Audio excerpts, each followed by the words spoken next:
She had lived on that hillside for over 40 years, watching the seasons change through the same set of lace-framed windows. The house creaked like it had memories of its own, as if it sighed when she did, moaned when her knees ached in the morning. Her name was Eileen Greaves, and at 72, she had grown more accustomed to silence than to sound. Her late husband Gerald had built the house from the foundation up, every beam a testament to his quiet strength. He had passed 11 years ago, and she hadn't once considered leaving. Not because she had nowhere to go, but because the walls still held his voice. She could sometimes hear his humming in the bathroom, or the way he used to shuffle around in wool socks during the winter months. She didn't expect to ever be surprised again. That part of her had gone dormant long ago. Eileen's days had become as predictable as the sun tracing its way across the wooden floorboards.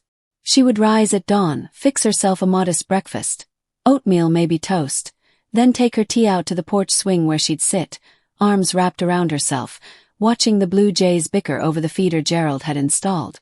She wore her loneliness like a shawl. Familiar, always present, but bearable. That Tuesday had started no differently. By mid-afternoon, a gentle drizzle began to settle over the hillside. Eileen closed the kitchen windows and stood a moment by the sink, her fingers resting on the cool porcelain. The radio crackled softly in the background, some old song from the 60s that her body still remembered how to sway to. She went to take a bath before supper, a habit she'd picked up over the years, finding comfort in the ritual of warm water and lavender salts. She left the bathroom door open as she always did. After all, she lived alone. Her robe hung neatly on the hook behind the door. The mirror was fogged with steam, and her reflection, though blurred, still startled her sometimes. When she reached for the towel, she heard it click. A small, unmistakable metallic click, like the back door latch being lifted. Her breath caught mid-motion. At first, she thought it was the wind, but she had locked that door. She always did, out of habit more than necessity. Her neighborhood was quiet, the kind where people still waved from their mailboxes. She moved quickly, wrapping the towel tight around herself, stepping into the hallway with wet feet. And there, standing in the soft light of the kitchen doorway, was a man. But not a stranger. Her brother-in-law, Samuel. He hadn't aged well, and yet something about him was heartbreakingly familiar. She hadn't seen him since Gerald's funeral.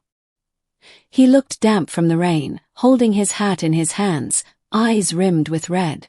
"I didn't know where else to go," he said, voice barely above a whisper. She blinked, still clutching the towel around her chest. "You couldn't have called first. I didn't think you'd answer." And he was right. She wouldn't have. Not after what they left unsaid. The last time they'd spoken was in a parking lot. A gray autumn day after Gerald's service. Samuel had reached for her hand, and she had pulled away. Not because she didn't need comfort, but because he had reminded her too much of what she had lost. Now, standing across the kitchen tiles, both older, both thinner, both strangely undone by time, she saw a man who hadn't just lost his brother. He had lost a kind of compass, too. "I was driving," he said, setting the hat on the counter, "and the rain came down hard. I saw the sign for Route 8 and remembered this place. I just turned." He didn't ask to stay. He just stood there, dripping quietly. She stepped into the guest room and came back wearing her old flannel robe. Not elegant, but solid. She didn't speak when she handed him a towel. He didn't speak when he took it. They were two ghosts circling the memory of the same man. That night, she reheated the stew she'd made the night before. They sat across from each other at the small kitchen table, eating slowly, clinking their spoons against the bowls. No stories, no laughter. Just two people sharing warmth again for the first time in a decade. She didn't lock the door that night. Not because she trusted him, but because something inside her had softened, a place she thought had grown brittle with solitude. In the days that followed, Samuel stayed. He helped clean out the garage, where old fishing rods and boxes of faded photographs had been tucked away for years. He fixed the cracked porch step Gerald never got to. And Eileen found herself making enough coffee for two again. She began painting again. Not landscapes like she had tried once in her 30s, but small things, quiet still lives, her old teacup, the porch swing, basket of lemons. And slowly they began to speak, not about the past, but about tomatoes, crossword puzzles, the sound the wind made in the pine trees. One afternoon, he found a framed picture of Gerald in the attic. The three of them, young and laughing, taken by a stranger on a boardwalk in 1972. Samuel handed it to her, and she held it like a fragile truth. "He'd be glad you're here," she said. Samuel didn't answer. That was enough. She still missed her husband every day. But now the air in the house felt different. The silence didn't press on her as much. The house didn't moan as often. And Eileen began to move with a new kind of grace.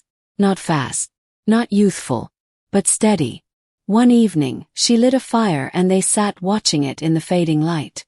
"You know," she said, "I used to be afraid I'd forget the sound of his laugh." Samuel didn't look away from the flames. "Me too." And they both sat there, wrapped in quiet, the kind that heals instead of hollows. Eileen locked the door that night, not out of fear, but because the house finally felt full again.